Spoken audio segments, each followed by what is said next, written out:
Chasing Clarity Health and Fitness Podcast with Brandon DeCruz and myself, Jeff Black. I just got the bird from Brandon, so we are doing awesome to start. Today, we're going to have episode 41, Metabolic Flexibility Masterclass.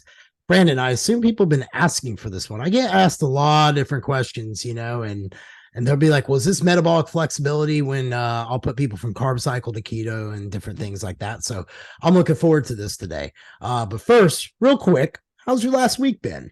You know what? I've been so just so the audience knows, Jeff and I always talk off air through text. We just spent 25 minutes catching up before this, but I've been waiting to hear back in person about some of the conversations we had earlier this week about your hip, about the last week that you've went through. So you know what? I want you to start off the weekly recap with yourself. Wow. Big time there, man. Let's see. So, Saturday, I had my guys' night with my group of friends here in Nashville. There's a good group of us entrepreneurs who all hang out together. Went to this place called Up Down in East Nasty, and it was like an arcade bar, so it was pretty fun. I'm in prep. I'm not drinking. The pizza smelled lovely. I went home and had chicken and rice with my buddies. Ended up doing pizza, but they were like, can't believe you do that, man. And I'm like, the taste of victory is sweeter, man, in 6 months to me than that pizza right now. I promise you that. And they're like, I get it. They're like, oh. I'm like, assholes. But then yesterday I went and had my consultation for my MRI. So for 4.5 years, they put 4.5. This was reading, so I was recalling the document. I've had hip pain, and that is when I was 10 weeks out or so from nationals. I was on the vertical leg press, and my right hip hairline fractured. And that's common with my bone disease. I get these fractures, these stress fractures. They're just very common. And I just kind of either lay it off myself or I just kind of power through them. This one I powered through, and I couldn't understand like these different discomforts I was happening. But I know over time, like the pain has just gotten worse. So I went and saw 3 different surgeons, and all 3 different surgeons were like, oh, your arthritis is so awful, you just need to have your hip replaced. And then eventually you left one. So for me, for those listening at home, be like, well, why not get a hip replacement? Quality of life is amazing. Let's do it. There's an issue. I have to have my rod that's in my femur that's been in there since I was 8 years old and I'm 42 removed. Wait 12 weeks, and then they re-rod the femur at the same time they do the hip. Once they do the right hip, they said they want to do the left one in 6 months. So I'm down 6 months per surgery. So I'd been 1.5 years of my life wasted in this recovery. So that's just not going to happen. And I kept arguing with them that, hey, it's not my hip joint itself. There's something else. Like it's muscular. There's something weird. There's burning sensation. My foot, I'll be walking and my foot will just like give out suddenly, my right leg, or like I'll wake up in the middle of the night, my foot's numb and I can't feel it. And like I kick it when I'm walking to the bathroom or something weird. So anyway, I get this one doctor, this lady, and it figures it took a woman to actually sit there and listen, Brandon, to get through. But she gave me a good plan, and she's like, if you go through these steps, then we'll arrive at the MRI. So I finally arrived at the MRI. She said, I'll do the right hip if you let me do the low back. So the right hip is just destroyed with arthritis, but since I'm not complaining about pain in the joint, the issue is down my back. So from T2 all the way to S1, so basically my entire spine, I have bulging disc. And from L5, 4 through S1, they are compressed with microfractures. So the microfractures have even splinted off and they're hitting my nerves. So that explains all this different discomfort I'm getting. So because of this, I have arthritis in my back, obviously, because this constant state of fractures. So it's going to do that. The good news is my back will eventually fuse on its own, L5, L4, S1. So potentially I won't have the Ronnie Coleman effect is what I'm crossing my fingers for. And most people don't know he had I believe a surgery done to his lower back, and it just was never the same because the way the screws were. And it was that surgery that really crippled him. It wasn't so much the bodybuilding put him in the situation. The bad surgery or the fucked up surgery, the way it just didn't go as planned, that surgery majority of the time, because I know, because I've been through quite a few, put him in that situation. Yeah. So actually with Ronnie Coleman, because I was a huge fan of him, and actually I represented his supplement company when I was in sports nutrition distribution. So I actually had the opportunity a few times to travel with Ronnie, which I have to say was one of the highlights of my career, because the guy is such regardless of if he's in pain, there were times that he was coming back from a surgery 5-6 weeks post another back surgery. I mean, the guy's gotten like 10 plus surgeries, and he is such a passionate individual. He's very similar in terms of like Jay Cutler. He is just a workhorse. He's the first one there, the last one to leave. And so one of my buddies, Justin, used to run his company, Ronnie Coleman Signature Series, which was his supplement brand, which really was his main focus after he retired off stage. But actually his initial injury came from college football. He had gotten a back injury throughout college football. Then early in his career, he did get a surgery that did not go to plan, essentially. And I guess kind of the story that I heard from some of his executives or some of his associates within his business was that he didn't realize, because he had such good structural integrity from the actual training himself. Yes, he did have some loose form and use some body language, but really he was such a strong individual and had built up all the musculature around that area that it wasn't until he started getting into his mid to late 40s. Ronnie won the Mr. Olympia until his early 40s. So he had a very long, lengthy career. He competed from the 80s up until, the mid 2000s. And so when he retired and kind of got away from the intense training and stuff, it kind of compounded itself. And it was a domino effect where that one surgery that had been, I guess, misdone early in his career, when they opened him back up, it just led to multiple injuries or multiple issues that kind of compounded upon themselves and led to the situation where he has been getting subsequent surgery after subsequent surgery. So it wasn't that initial thing. A lot of people always contribute it to his form in the gym or to his, his hard training. And I'm sure that contributed to it. But initially, it was a sports related injury. It was a contact injury, first and foremost,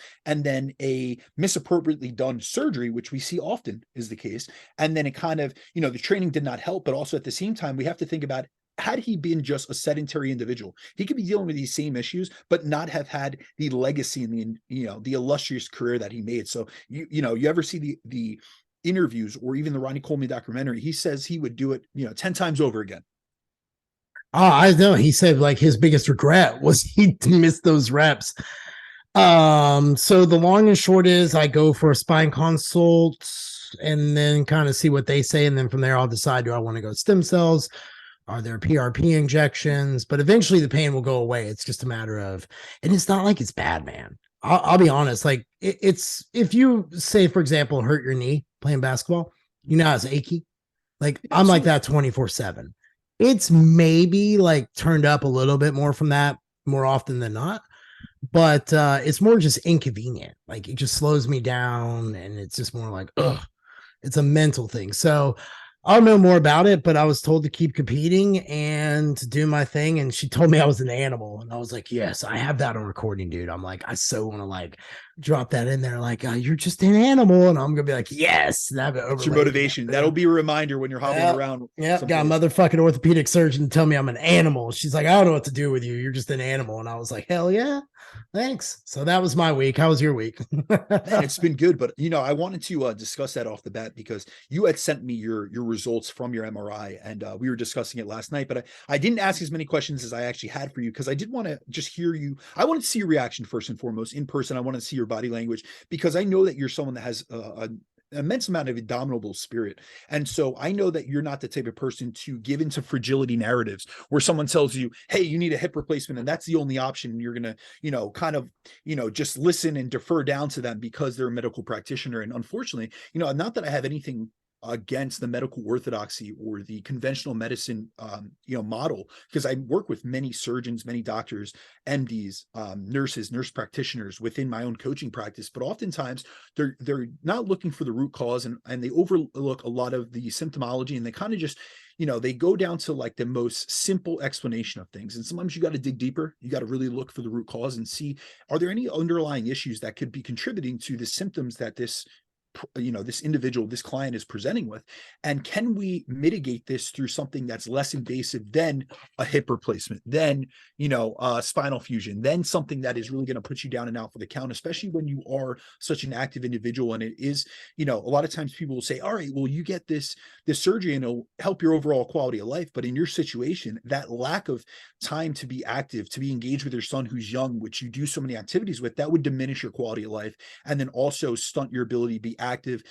Obviously it's going to hurt your bone mineral density, things like that. So we really have to think long-term when we're making these type of decisions. And it's always nice to consult numerous or multiple sources of information, multiple medical practitioners. Oftentimes, I even recommend clients, I'll refer out and say, listen, I have not seen this on lab work before. I would, suggest going to this medical professional or trying this endocrinologist, or, it's always good to get a second opinion. And I think we really have to be open to that, because a lot of times we're looking for the easiest and simplest solution to something. So we go to the first person that tells us something that was, the prognosis or the diagnosis they gave us, and we run with it and we do whatever they have said. And even with my own surgeries, I held off in 2020 when I got into that car accident. I waited a full year because I wanted multiple medical opinions. I wanted to see, did I need to get opened up? And ultimately, I needed two surgeries to rectify the damage that had been done. However, I did my research. I consulted with multiple medical practitioners. I went with someone that I felt comfortable with, both from like a personality perspective, but also from his medical history, his surgical history,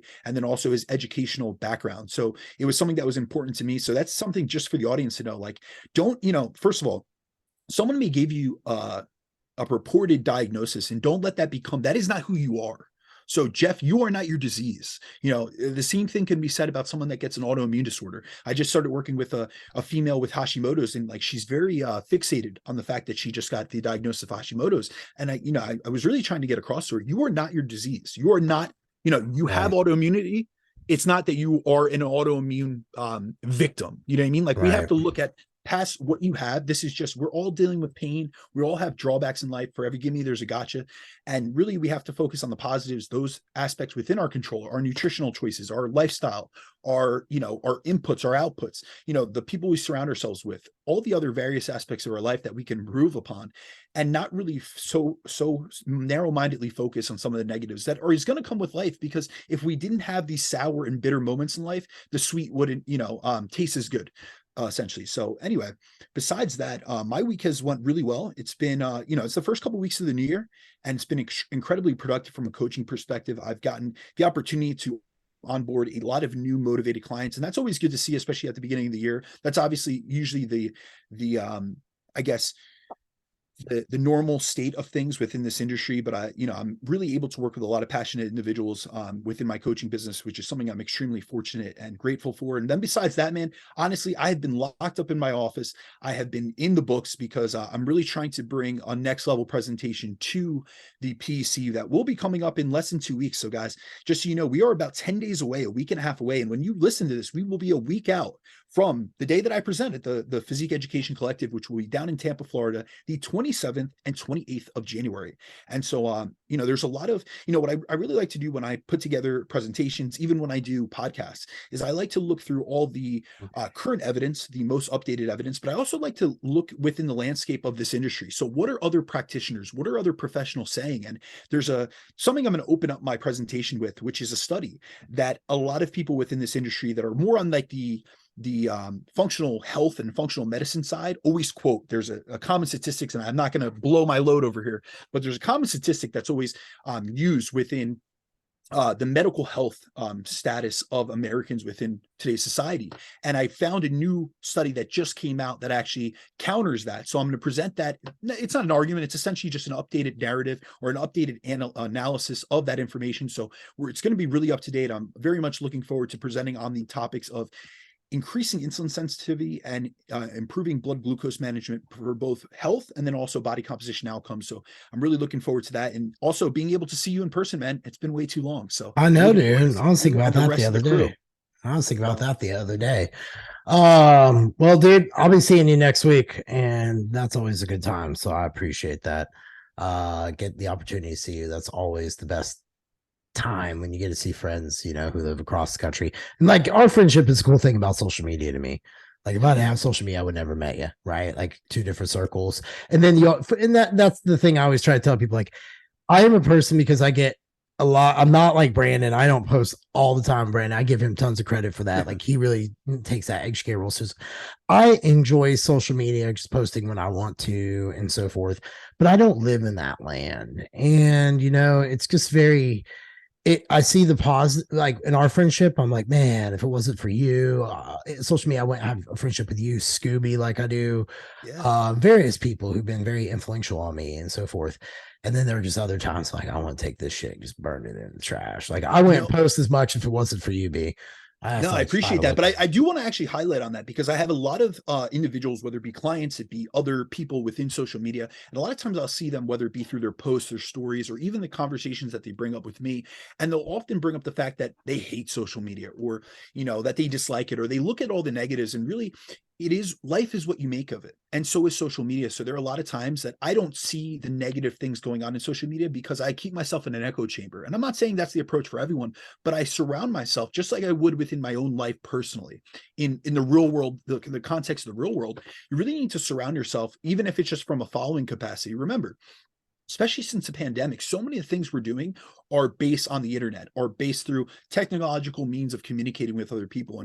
And really, if you're not happy with your circle, if you were in a community, if you were in a gym, if you were in a business or in an office structure that you really disliked everyone within that, they're all negative personalities. They don't support you. They don't relate to you. They're not helping bring you up. They just bring you down. You would try to leave that, or you would try to Right. look for a better option. So the same thing could be said about social media. So I really encourage those out there to make the most out of it from a positive perspective, and to really look for those that either you align with, that provide you with good information, that engage with you in a positive way, that they're not trolling you or tearing you down, or they're not putting out negative things into the atmosphere or into the community, because those are individuals you wouldn't hang out with in real life. And that's the same reason as to why there are many individuals that I've stopped following. And if they were to ever ask me, I would just say, listen, we just don't align, whether it be ethically, morally, personality wise. It's just not a good fit. Just like if you were in my own life, I would just have that conversation with you, and let you know that either you change your ways, or certain ways that in which you express yourself, or you express yourself to me, or I would just take you out of my friendship group. And that's it.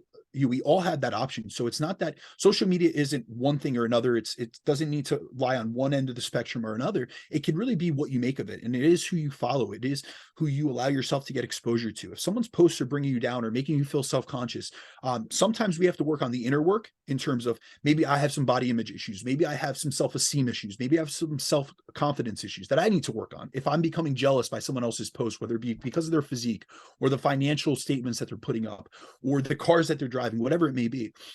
And then at the opposite end of the spectrum, sometimes we have to take some inventory and say, listen, like what this person puts out, just from like their attitude, their energy, it's just negative and everything. It's, if you see someone in your own life, whether it be through social media or in the real world, where they're always in an issue, they're always in a problem, and it's always them with another, against someone else. They're always in an argument. They're always in a debate. They're always, in some drama. You got to look at the root cause of the issue, and seeing that they're like the denominator in every single issue. And so if they're like the one factor that you see within every situation that's going negative, maybe they're the root cause of that issue. And so that's where you could just decide to stop following them, or stop engaging with them, or just, diminish or disengage from your friendship with that individual. And it really is, social media has been something that I found to be hugely beneficial, but it's more so due to the perspective and the viewpoint that I have on it, because I connect with those that are like-minded, like Jeff. I've created some phenomenal friendships, phenomenal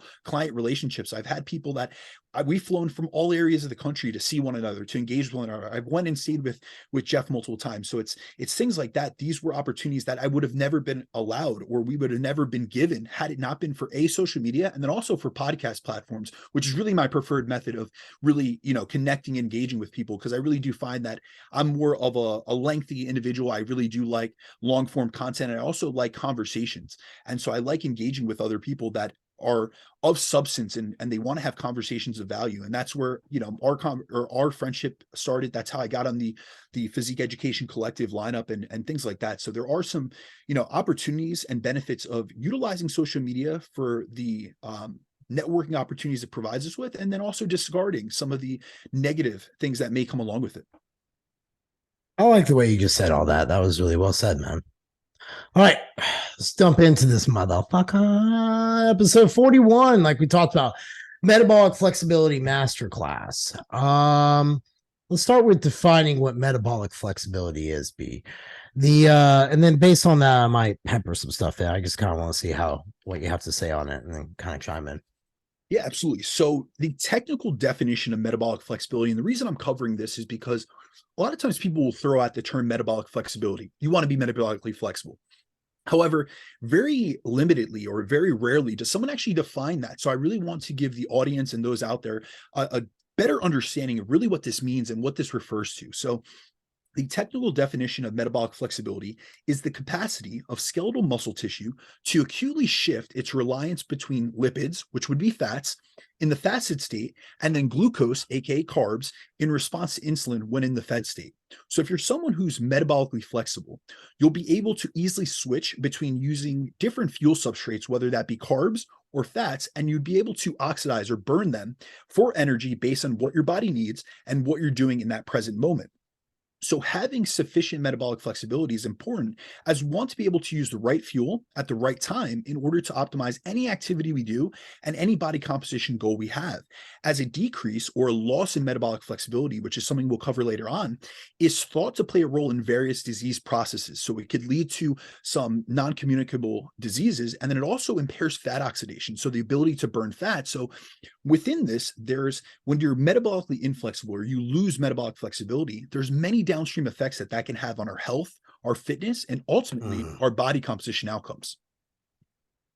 Do you think the metabolic flexibility is quote unquote being labeled or termed that way out of like fad labeling, like, oh, keto, oh, carb cycling, oh, intermittent fasting? Do you think it's just kind of like being tagged like that a little bit? Or do you actually believe there's some really good nuanced stuff to know about it and that it could really change a person's outcome based on once they know it?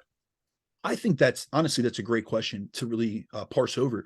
However, I think it's dependent on the individual. I think sometimes those who are in one camp, so they have almost like a nutritional religion. So I always say I'm dietarily agnostic. I don't care what approach you want to take. I'm going to show you the upsides and the downsides. Yeah. However, I do think that certain people, if they're in a diet camp, they'll utilize this term metabolic flexibility. And the reason I defined it was because realize when I defined it, it's the ability to utilize both carbs and fats and to shift and switch between the two. It isn't one or the other. And so it's a spectrum. It is something that we move between. I kind of, sometimes I'll speak with it with my clients and I'll say it's like a dimmer switch. We're not trying to turn a light on and off. We're trying to turn it up and down. And at all times, we're trying to be able to oxidize both and have that easy transition between the two. So I think in the context of some individuals, they'll utilize the term metabolic flexibility almost incorrectly, because they'll say, you want to utilize keto so you're metabolically flexible, or you want to use carnivore so you're metabolically flexible. And really, when we break this down and we really go into the nuances of what metabolic flexibility is and how our body utilizes different fuel substrates and different fuel sources, you're going to see that you need both ends of the spectrum. And there's actually disadvantages that we can cover later on as to taking an approach that only favors one side of the spectrum. Okay, how does our body use different fuel sources then? All right, so what fuel substrate we use is primarily based on two factors. It's based on, the first factor is our levels of insulin and whether insulin levels are low or high. And then the second factor that kind of influences what fuel substrate we use is the level of intensity of exercise or activity we're engaged in. So first, we'll cover insulin. So the hormone insulin acts as a fuel selector switch, meaning it's the main hormone that regulates what fuel source we predominantly use during different activities throughout our daily, activities. So for example, when insulin levels are low, such as when we're sleeping, we're fasting, or when we wake up and we do fasted cardio. So cardio in a non-fat state, we use more fats for energy production. Whereas when insulin levels are elevated, such as, a great example of this is if you were to eat a carb-containing meal prior to your workout. So prior to hitting a resistance training session, insulin preferentially pushes our body to use carbs for energy production for fuel because it's been elevated from that meal. We're in a postprandial state, so a post-fed state. So when we look at the different fuel substrates, we have to realize that they not only serve different purposes, but they're utilized for different activities or different tasks, essentially. So when we look at fat use, the main thing we use fats for is to fuel our resting metabolic rate, which accounts for around 50 to 60% of our total daily energy expenditure. So the majority of the day, we're utilizing fats for energy. So for example, when we're sleeping, we're at rest, or we're engaged in low intensity activities like our activities of daily living, we want to be able to properly utilize fatty acids as fuel, which is why being metabolically flexible is important, as we want to be able to efficiently use both fats and carbs. So fat is the primary fuel we'd use when performing lower intensity aerobic work like fasted cardio, which when done in a fasted state allows us to mobilize and oxidize fat more easily due to the fact that insulin is low. So like I mentioned previously, it really does have to do with the level of activity or intensity of activity, and then also what status of insulin is our body secreting essentially. So in a fasted state, our insulin levels are low. We don't have food that's causing our pancreas to secrete insulin out into the bloodstream. And so due to the fact that insulin's being low, this is allowing us to oxidize and mobilize more fatty acids and utilize them for energy. And this is actually a concept that we covered in episode 28, where we took a deep dive into how to lose stubborn body fat. So if anyone hasn't listened to that podcast in and of itself, I went through the entire process of how we burn body fat. So how we go through mobilization, transportation, and oxidation of fatty acids. So if you guys need a primer on that and really to conceptualize, how our body's utilizing fats and burning fats, please go back to that episode. But we essentially, fat is also the fuel that we use for activities of daily living, like our NEAT and our daily steps. And we want to be able to efficiently utilize and burn fat, whether that be fat from the diet, so from dietary fat sources, or stored fat from our adipose tissue or our body fat, because even the leanest of individuals have enough stored body fat to use for energy, especially during aerobic activities. So seeing as we already have it on our body, we want to be able to properly utilize it, especially as we can generate more ATP, so we can get more energy production per mole of fat than we can from carbs. So when it comes to a long storage form of energy, fats are going to provide us much longer sources of energy, which is why it's good during lower intensity activities. But the disadvantage, like, let's say that you only had one fuel source. So we'll talk about this later within the ketogenic diet specifically, but say that your body was only able to utilize fats for energy. The disadvantage to using fats for energy is it takes us much longer to create ATP or energy from, which is why it's more efficiently used during these lower intensity and longer duration activities. Whereas if we're trying to engage in something that has a high work output or is high intensity, we need to utilize carbohydrates. And so if our body was metabolically inflexible, is only able to utilize fats, we wouldn't have that next gauge. We wouldn't have that next gear to really get to that higher levels of intensity.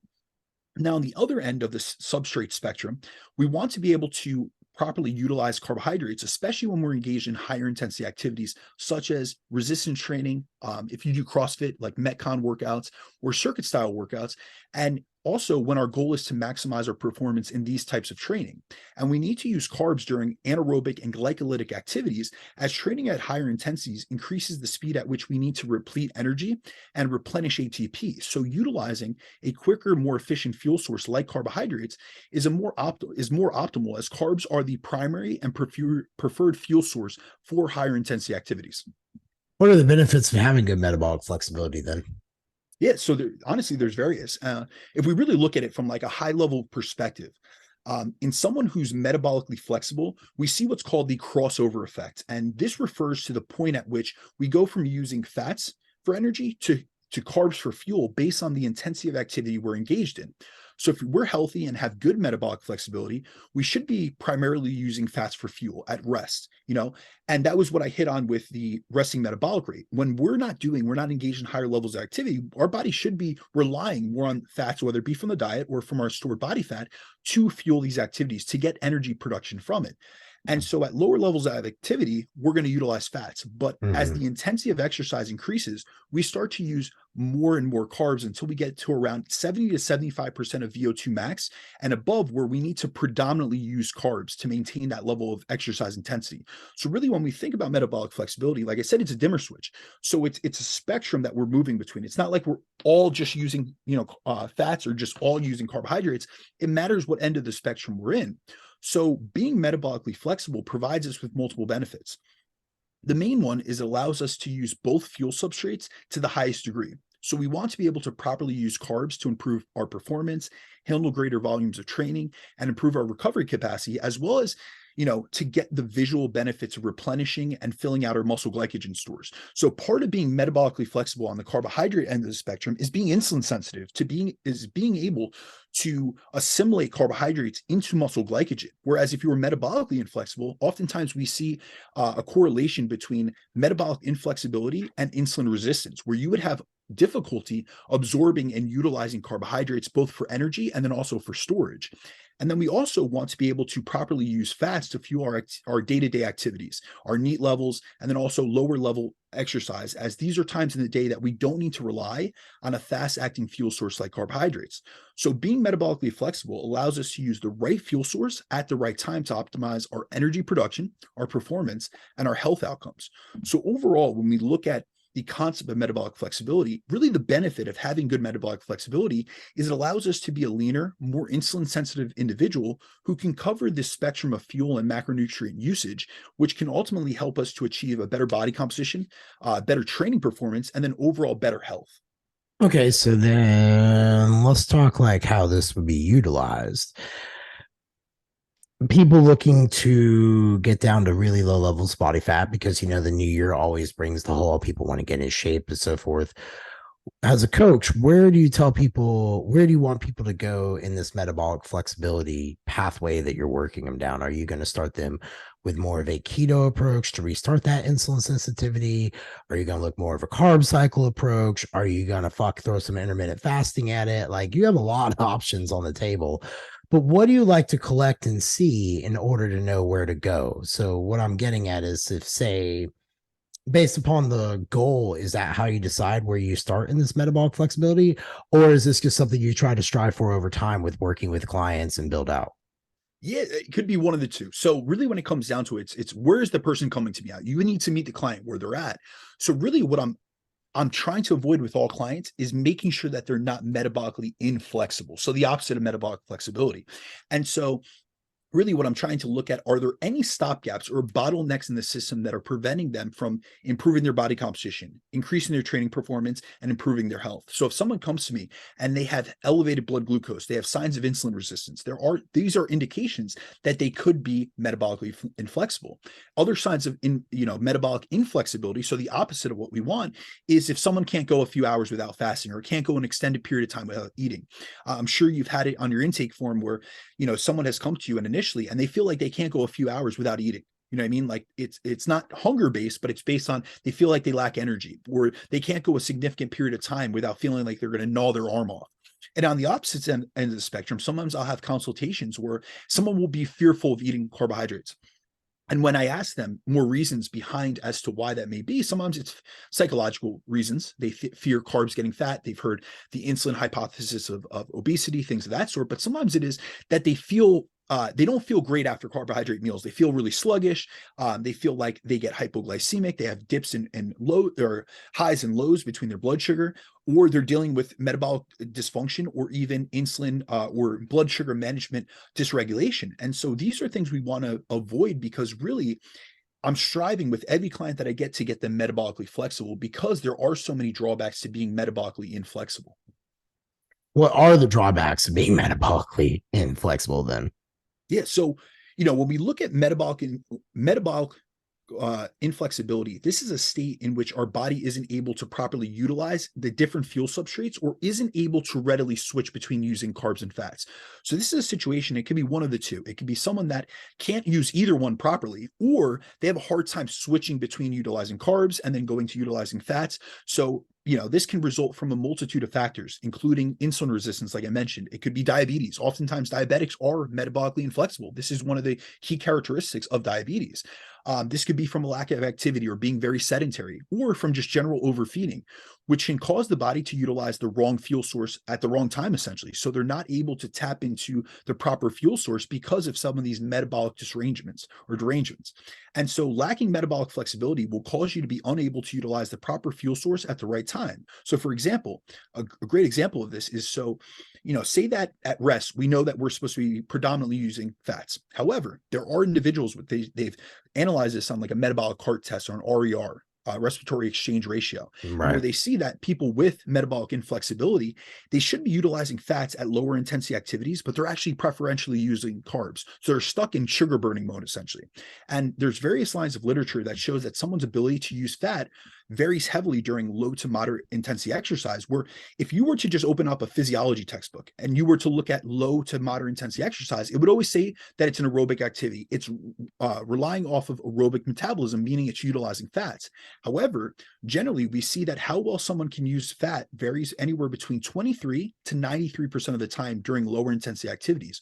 So some, who are more metabolically flexible can properly oxidize and burn fat for fuel, whereas others have a much more difficult time doing so and will actually utilize a much higher percentage of carbohydrates during lower intensity activities, which has its drawbacks because say that you're at the low end of the spectrum, you are an inefficient fat burner essentially, and you're only able to use fat 23% of the time during lower intensity activities. That means that 77% of the time you're using carbs during these activities, which can lead you to deplete glycogen stores and having less of that fast acting energy for when you do go do higher intensity activities like your resistance training, like CrossFit Metcons, like circuit workouts, or more glycolytic training, which relies off carbs. And then another way in which someone can become metabolically inflexible is due to excessively restricting a fuel source like carbs from their diet. And this is the most common case that you see people that are metabolically inflexible. So, for example, when someone goes on a ketogenic diet, it can lead the body to having to rely on fat as a fuel, which is great. You're going into ketosis, your body's becoming more reliant on endogenous or exogenous fat as an energy source. However, this actually can limit metabolic flexibility.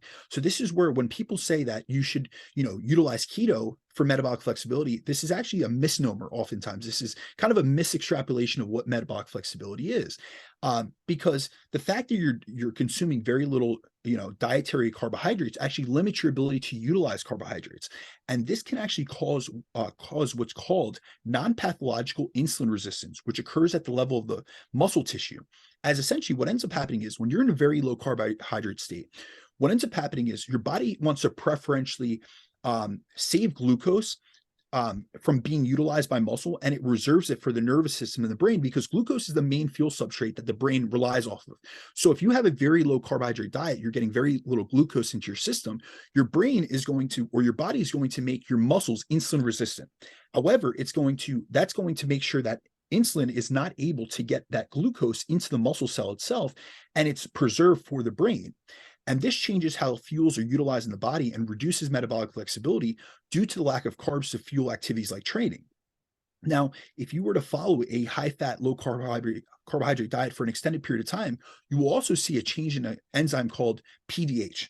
And this enzyme is the gatekeeper for glycolysis, which is essentially the utilization of carbs for energy, which is how well your body can utilize, essentially your body can use carbs. So when this enzyme is downregulated, your body doesn't utilize carbs as well for fuel, which can hamper training performance and recovery.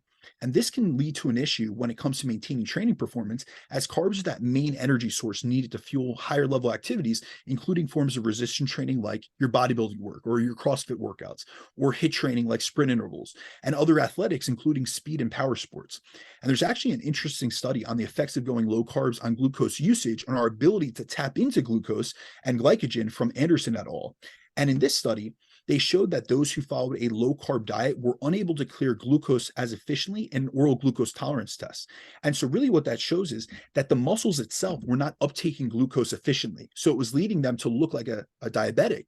But then there's also other literature and other studies that have been done that have shown that low-carb individuals OGT tests, so the oral glucose tolerance tests, and other indices like their HbA1c were similar to that of a type 2 diabetic. And this is due to the fact that their body has become metabolically inflexible because they switched their primary fuel source being fats, and they're not able to access that carbohydrate metabolism as well. So on the other end of the spectrum, we see that those with metabolic dysfunction or with suboptimal metabolic health also will have impaired metabolic flexibility. And these are your insulin resistant individuals, your type 2 diabetics, or someone with diabetes. And diabetics have a difficult time fully utilizing carbs for fuel. So we know that on the carb end of the spectrum, they have a lot of difficulty utilizing carbs for fuel. But they also, what a lot of people don't realize is they actually have a difficult time utilizing fats for fuel as well. And so they essentially what we see is they're metabolically inflexible on both ends of the spectrum. So they have a hard time shifting between fuel substrates. And this is because not only are they unable to utilize carbs efficiently because they're insulin resistant, but also they have high levels of circulating glucose or circulating insulin. So they're in a hyperinsulinemic state. And when that happens, when insulin is high, it actually limits lipolysis. So this impairs fat oxidation. So the body cannot tap into fat and cannot utilize fat for energy in this state. So in both ends of the spectrum, they're kind of in no man's land where they have a difficult time utilizing carbs during high intensity activity. They have really hard time even disposing of excess glucose. So they're in this insulin resistant state, but they also have a hard time, utilizing fats for energy as well. So this is why we really want to optimize not only metabolic flexibility, but there are other aspects to that. So we want to optimize body composition. We want to optimize insulin sensitivity. And there are so many other realms in which we want to improve upon, but this all plays in with one another. So they all have downstream effects on one another. So if you're metabolic and inflexible, your ability to change your body composition to really improve your performance and do all the things that are going to drive better improvements to your physique are going to be hindered or going to be limited. But at the same time, if you're metabolically inflexible, you're also going to be more predisposed to insulin resistance. So now your nutrient partitioning, your metabolic health status is going to be impaired as well. So these all have downstream effects on one another. Yeah, I've been asked a lot because I've talked about it and shown it on my IG about putting some people into keto and just getting things to work. And I always tell everybody, I'm like, look, if you like training with weights, like for the most part, you're going to want to stay away from keto from what I've seen, because most people don't really do well in that aspect. But there is something to be said, man. Sometimes it works, and I have no explanation for it. And I believe that, if you're frustrated by where you're at, and if you've been doing carb cycle for a while, try something different, change it up, have a little fun with it, and I think everybody's so afraid not to. But in the case of what I played with, I always tell people, like, I can't, I guess it's knocking down insulin sensitivity, but these people are already at like insulin score levels of 10 or 12. So I dare say it might be more of a genetic thing. Like I've talked to Dr. J about it before and on podcasts and stuff like that. And he actually recommended, to a couple of my clients to do carnivore when they did the DNA consulting with him. So I think that everything has like a place. And that's kind of like what I've really try to tell other coaches and people when they go into this. Just keep an open mind and just see where it lands you over time. I think it really comes down to utilizing the right tool at the right time for the right person. So for instance, there have been individuals, because I've worked with a lot of insulin resistant individuals, so they already present with insulin resistance. And so I'm not causing, now when I say non-pathological insulin resistance from ketogenic diets, realize when I say non-pathological, that does not mean a disease state. This does not mean that you're a type 2 diabetic or you're leading yourself to type 2 diabetes. What it really means is at the muscle level, your body cannot access glucose as well. So you're lacking that enzyme, pyruvate dehydrogenase, and really what ends up happening is, say for instance, they've done studies on this. So InPlay did a study on this. I believe he did 3 to 5 days of ketogenic diet, so high fat, very low carbohydrates, got them into ketosis, and then did a 2-day carb up on the weekends. And there's another study I'll cover on this later, but off the top of my head, InPlay 2018, one of my favorite studies on this. And so what they did was they tested and monitored those athletes' performance both during the ketogenic state and then after, and saw if they were able to improve their training performance back to baseline, because their baseline diet was a carbohydrate inclusive diet, in those 2 days of carbing up. And what they really saw was glycogen resynthesis or glycogen replenishment. They had depleted glycogen by being in this ketogenic state because they were under 50 grams of carbs per day. However, when they repleted carbohydrate intake, so they increased carbohydrate intake on the weekend, those 2 days in a carbohydrate refeed, they were able to replenish or restock muscle glycogen. However, their training performance was still impaired. And I believe it was like they had lost about 2 to 8% of their peak intensity performance. And now with high level, athletes, 2 to 8% could be the difference between first place and third place. So it is, for regular population clients, this might not make a huge difference. It'll be a decrement in training performance for a few days. However, at high level athletics, there is a consideration. And so within that, they saw that it wasn't that they didn't have muscle glycogen. So it wasn't that they didn't give them enough carbohydrates. So that was their first finding, or their first, I guess, area of looking in further, was that maybe they didn't give enough carbohydrates, but they saw that muscle glycogen stores were refilled. It was that they didn't have the ability to tap into that glycogen and actually utilize it for energy in higher intensity activities. Because remember, glycogen is stored until it's called upon during higher intensity activities. But if you're lacking an enzyme to actually, activate glycolysis or the usage of carbohydrates for energy, you might have it in the system, but your body's not readily accessing it. So it's almost like looking at levels of total tests and free tests. You could have a shitload of total tests. You could have 1,000 nanograms per deciliter, but if your free test is extremely low, the unbound actual hormone that acts and exerts its actions on the receptor, that binds to the androgen receptor and docks on it and actually exerts its actions, is limited. And so really, it's not just about having enough carbohydrates in the system, it's about being able to readily access them and utilize them. And so, ketogenic diets, if you are in a pathological state to begin with, you are insulin resistant, you're type 2 diabetic, and it is something that is going to help you moderate your calorie intake, get you into an energy deficit, help to reverse some of these side effects. So I've utilized, short-term ketogenic diets with people when they first started and they are type 2 diabetic, just to get their blood glucose down, just to get their HbA1c down, just to get these indices, their fasting insulin down. However, if they are someone, and now keep in mind, a lot of times when it is someone that's type 2 diabetic, when it is someone with insulin resistance, these are people that are sedentary. They're not really engaged in high levels of activity. So I'm not worried about them being unable to access this higher intensity activity levels because they're really not doing that much to begin with. So really what I'm trying to get them to do is moderate their calorie intake, get them into an energy deficit to try to lose some body fat, which we know that adipose tissue is correlated with insulin resistance.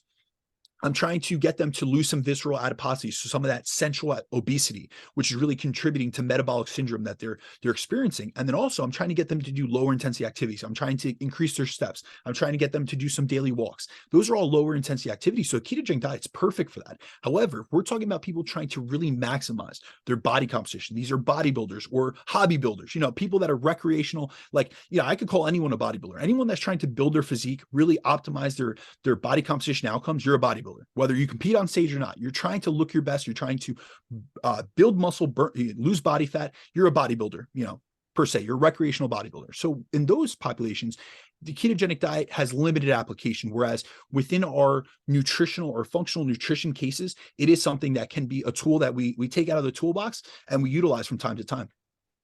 Yeah, and that's what I try to get across people, but it's quote unquote always labeled a fad. That's why I asked you about this metabolic flexibility thing early on and what your thoughts were about a fad. And I'm just like, everything has its place. Like, it's not a fad. If it works 100%. For the person for a little bit, who gives a shit? Like, I generally do. If it's going to help their physiology, so from an insulin resistance perspective, it's going to help with improving those indices of metabolic health. If it's something that's going to click with them from a psychological perspective, it's something that they're going to adhere to, and they're actually going to maintain a deficit, that I'm all for that. So we really have to, it is the reason I hit on that previously when you brought that concept up to me is there are a lot of people that sell like the cookie cutter keto plan and they market metabolic flexibility, but they're doing it to like high level athletes. So like, yeah, you could be a hybrid athlete and you could be a bodybuilder doing keto and like to have this keto bodybuilding blueprint or whatever it may be. And I think that's where we really need to look at utilizing the right fuel at the right times. It's not that you can't utilize a ketogenic diet, but if you're really trying to maximize, building muscle or muscle building outcomes, hypertrophy outcomes, we have tons of lines of literature that show that that is not optimized with a ketogenic diet. Agreed. Exactly. And most of these people aren't looking for that at that time. They're just looking to feel better, get moving, and see some kind of progress. And keto can offer that, depending upon, and a lot of that's understanding dieting history too. Like I have people who just, when I see their dieting history, I'm like, you kind of actually like gravitate towards fat and tend to do better. Let's roll it and see what happens, Last question. How do you improve metabolic flexibility? All right. So there are various ways that we can improve metabolic flexibility. And you actually, you somewhat hit on one of these. You just said like a name of a diet, or a philosophy. And one of the methods I like to utilize to increase metabolic flexibility is using a calorie cycling approach, where I'll specifically manipulate the amount of carbs I have a client consume throughout the course of the week. So this could be labeled as carb cycling. I kind of do it a little bit differently. However, we could just broadly base this as carb cycling. And essentially for anyone out there that isn't familiar with the philosophy or the method, carb cycling is the concept of titrating your carbohydrate intake based on your energy demands of the activity you're doing on that day in order to ensure your supply meets the demand of what you're doing. So, for example, on days you're engaging in higher intensity exercise, like resistance training, you'd consume more carbs. But on off days, like off training days, where you're either just hitting your steps or you're doing more lower intensity aerobic work, you'd consume lower amounts of carbohydrates. So on training days, we'd increase our carb intake to fuel glycolytic activities, as this is the preferred fuel source for resistance training. And it also helps with glycogen replenishment and recovery from training. Whereas on off days, where our activities are lower, we'll fuel with less carbohydrates and potentially more fats, as these are days that don't require as much of a fast energy supply. And I like to utilize, I like to look at carbohydrate intake as a dimmer switch, which I turn up and down based on the needs and demands of the activities we're engaging in. Now, I specifically said that I utilize carb cycling rather than a cyclical keto approach, because this is something I've gotten questions about. So I do want to differentiate between the two. Carbohydrate cycling is undulating carbohydrates up and down. ketogenic cyclical keto is going keto, a vast majority of the week and then reintroducing carbohydrates, which is what the in-play study did. But there's other research that looks at this. And I don't do that specifically because of this downregulation in the PDH enzyme that can come from spending the majority of the week eating very little carbs. And, we have research that shows that cyclical keto diets can lead to worse body composition outcomes when compared to traditional dietary approaches that include carbohydrates every day of the week. And so there was actually a study by Kiesel, actually, in 2020, I believe, and they took healthy, young, resistance trained males and put them on one of two diets. And in one group, they had them use a cyclical ketogenic diet. And in the other diet, they had them follow what they called a nutritionally balanced, calorie restricted diet. So in the cyclical ketogenic diet, they had them follow or go keto 5 days per week during the week. And then on weekends, they reintroduce carbs into the diet. Whereas in the traditional diet group, they followed a higher carb diet 7 days per week. And in both groups, they put them in the same calorie deficit. So it was calorie equated. The only difference was their macronutrient distribution and the way they manipulated calories throughout the course of the week. So on the traditional diet, they kept calories the same all throughout the week, whereas in the other, or kept macros the same throughout the week, whereas in the cyclical ketogenic diet, they went high fat, low carbohydrate Monday through Friday, and then high carb, low fat Saturday and Sunday. And the goal of the study was to see the differences in diets in terms of their lean body mass, their fat mass, and their training performance.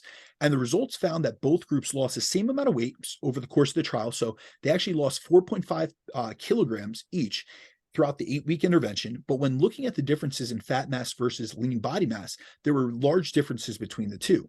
So those in the traditional diet group, so those that had a moderate or high level of carb intake throughout the entire course of the week and the entire course of the study, they lost 4 kilograms of fat and only 0.4 kilograms of lean body mass.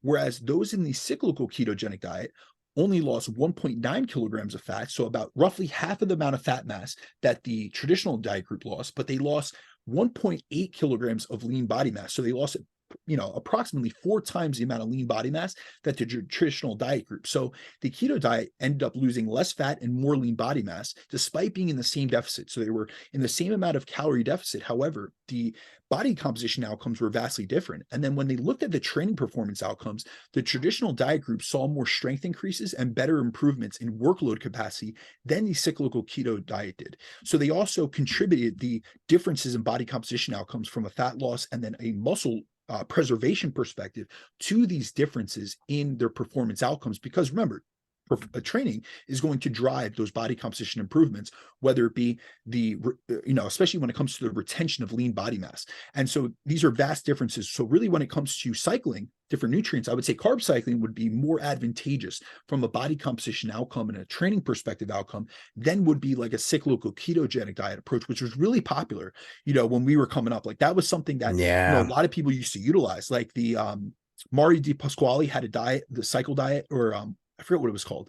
Lyle McDonald had a cyclical diet like this. There was many people, and I tried to Andrew Shane, baby. You was protein and fats Monday through Friday, and then it was Saturday, Sunday where you're carb the anabolic diet. Yep, the anabolic diet. Andrew Shane.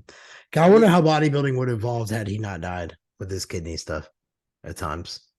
Who knows? He was ahead of the curve on a lot of things, but he was very experimental, and there would have been a lot more deaths had he been around. I don't disagree with that statement either, but wow. No, you're right. And that's what a lot of like the 2000s was. He did the 5x2. So that's a good point to bring up.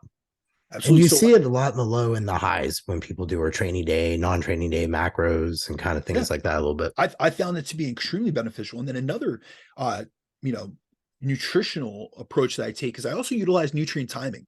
So I also like to utilize nutrient timing approach where I'll specifically time the majority of carbs around my training in that peri-workout window. And really what this is doing is this, if you take a pre-workout meal with carbohydrates in it, it's going to increase insulin secretion. So it's going to push your body to use carbs as a primary fuel source. However, what I'll also do is at different times, I'll manipulate the macronutrient distribution in that meal so that it's lower carbohydrate or does not have any carbohydrates, so we can oxidize more fats for energy. So an example of that would be fasted cardio. People get up in the morning and it's just helping their body become more efficient at burning fats because insulin levels are low. So this is an ability just to improve metabolic flexibility from the fat use and then also the carbohydrate end of the spectrum. Then other things that we have to keep in mind is there's other interventions that most of us do, but if you guys aren't doing this, or you aren't staying, it's the beginning of the year, you're having trouble, finding motivation, whatever it may be, these are other ways to increase, or other methods that you should be utilizing on a day-to-day basis that are going to increase metabolic flexibility. So one of the biggest, or the most well-known ways to improve metabolic flexibility is to exercise and do different forms of exercise, because remember, it's the intensity of exercise that upregulates and downregulates the usage of different fuel substrates. So it's really important to stay active and to train, as your ability to utilize glucose and transport it out of the bloodstream and into muscle, where we want it, is both insulin mediated and non-insulin mediated. So when it comes down to it, it can be controlled by insulin, but it can also be controlled by muscular contraction. And so we want to be able to engage in higher intensity activities like resistance training, because that's going to cause, us to go through muscular contractions, which are going to upregulate GLU4 translocation and essentially allow us to increase our insulin sensitivity and our ability to upregulate glucose disposal as well as glucose storage. So that's one way. Then also aerobic training is going to, because it's at a lower intensity, it's going to help our body to be better at burning fats for fuel. So these are two ends of the spectrum, two different activities, anaerobic and aerobic, that we should be including. This is why I like more of a multimodal. I'm never one, sometimes people ask me on Instagram or through questions like, should I resistance train or should I do cardio? And it's like, you should do both. You should, if you really want to be the most well-rounded, healthy, take the most optimal approach and all-encompassing approach possible, utilize both. Utilize diet interventions, utilize resistance training, utilize aerobic training, different modalities, physical activity throughout the course of the day, which is going to help with insulin sensitivity and blood glucose management. The other thing, we really want to focus on maintaining good insulin sensitivity. So really, when it comes down to it, you want to make sure that you're not, eating an excessive or a massive caloric surplus, because that's the number one contributor to insulin resistance. Within that, you want to make sure that you're keeping excess body fat at bay. So you don't want to be packing on body fat, doing a dirty bulk. These are things that they're going to increase what's called visceral adiposity, so that central body fat, that essentially that beer gut, and then also it's going to diminish insulin sensitivity and nutrient partitioning. And then other ways from a lifestyle perspective that are really important for metabolic flexibility that I see a lot of people overlook is just stress management and sleep quality. So really, when it comes to stress management, we want to make sure that we're trying to stay more parasympathetic than we are sympathetic, because that is going to dysregulate our blood sugar management in and of itself, and thus our metabolic flexibility. So if you're someone that's highly stressed, you're constantly having, bad reactions to every email that you have, you're constantly feeling stressed, you're always in this fight or flight state, you're going to be in a sympathetic state. Now, what ends up happening when you go into a sympathetic fight or flight state is the body will increase catecholamine and stress hormone production. And within that, you're going to increase cortisol production. So what cortisol does is it's not only a stress hormone, but it's an energy liberating hormone. So what ends up happening is, say that, I get a nasty email from a coworker. I'm back into my corporate days. I'm sitting at my desk.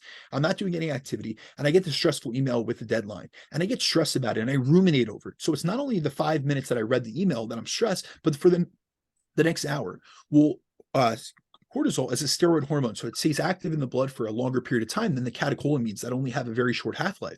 And so what that's going to do is it's going to cause my body, it's going to go to the liver, it's going to activate hepatic glycogen production or glucose production. So the liver is going to liberate glucose or blood sugar into the bloodstream. And it's going to be doing that because it thinks I'm in this fight or flight state. It thinks that I'm being chased by a lion or a tiger or whatever it may be. And it thinks my body needs energy. But really all that's doing is contributing to insulin resistance, because now I have blood sugar elevated in the bloodstream. I have higher blood glucose levels, but I'm not actually utilizing that energy. So we've decoupled stress from movement or stress from activity. Whereas, if we look at our ancestral times or our, hundreds of years ago, when we had a stress reaction, we had a fight or flight state, it was because we're being chased or we're going to, try to make a kill. And we got that glucose production, we got that blood sugar into the bloodstream, and then we utilized it. So it brought blood glucose back down because we engaged in some type of activity. So stress management is huge when it comes to metabolic flexibility. And then also we want to maintain good sleep quality, because there's been multiple studies that have showed that just lack of sleep quality. So they've done studies where they've done, only 4 nights of bad sleep led to individuals being losing metabolic flexibility. So what they saw was, not only when they looked at their indices of insulin sensitivity, like their HbA1c, their fasting insulin, and their fasted blood glucose, those were highly elevated after 4 nights of sleep loss, but also they had an impaired ability to utilize fats for energy. So they'll do what's called a challenge test. And so they'll put people in these conditions where they get poor sleep quality for 4 or 5 nights, and then they'll do like a simulation where they'll give them like a high carb, high fat test and see how long it takes them to oxidize or burn that and get it out of the bloodstream. Well, they'll do it both pre-test, so before the intervention, and then post-test. And so when they're sleeping regularly, and then when they've slept poorly, and they see that they have a much more difficult time disposing of both carbohydrates and of fatty acids in the bloodstream. So they essentially stay in this dysregulated state metabolically as a result of sleep impairment. So these are all things that we really want to do to be able to improve our metabolic flexibility. It's a lifestyle approach to improving metabolic flexibility, where we start with nutrition. Everybody's got to eat, whether you're an active athlete or you're a gen population client. Everyone's got to focus on better nutrition, monitoring their intake, maybe improving the approach they have to nutrient timing, to meal timing, to things of that sort. So really how they set up their diet model. And also we look at exercise, staying active, making sure that you have multiple areas to essentially dispose of glucose, to utilize different fuel substrates, to switch between different intensities of exercise. You don't always want to be doing low intensity, and you don't always want to be doing high intensities. It really is a balanced approach so that your body is used to switching between the two and having to do so based on what you're doing in your day-to-day life. And then also from a lifestyle perspective, managing your stress and getting good sleep quality. Legit. Dude, I really appreciate you covering all that. I'm sure the audience will as well. I think that, like we talked about a little bit before, I think it's just one of those, when you get out there, if you're a coach, keep an open mind to different things. If you're a client, keep an open mind to different things. You just never know where you might get with it. But B, where can everybody find you at, man? Where can you, time to pimp out, where they can get a hold of you? Guys, feel free to reach out to me at @BrandonDeCruz_ on Instagram. If anyone has any questions, feel free to DM me. Or if you want an even quicker response, because I'm much better at email than I am through DM, feel free to reach out to me on my email, which is bdecruzfitness@gmail.com. Also, guys, just want to give you a reminder, 2 things. The PC is a week and a half away. It will be a week from when you're hearing this. Tickets are still live. We've left open the ability to purchase them on theexcellencecartel.com. So you guys can go there. It's a quick and easy ability to purchase a ticket. It's down in sunny Tampa, Florida. The weather's supposed to be beautiful, so we would love to see you there. And then also, if you happen to purchase a ticket, please do DM me your receipt. So it'll give you a PayPal receipt or whatever it may be. Send me a screenshot of that. I have a contest going on where I'm giving away 3 one-hour consultations, which are going to be one-on-one through Zoom for people that purchase. So it's going to be a contest. So far, I have, a number of individuals that have purchased tickets since I've put up that contest on my Instagram a few weeks ago. All you have to do, simply send me a receipt of your actual ticket purchase. It's all you have to do. Send it to me.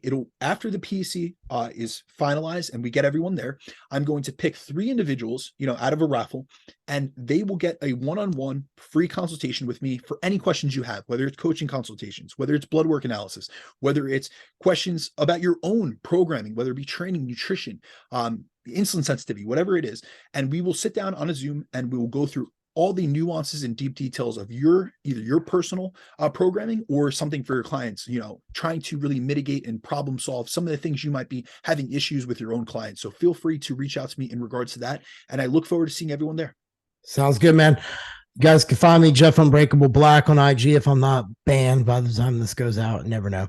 YouTube, Relentless Forever, and then relentlessforever.com, and also Ironhouse Strength and Conditioning.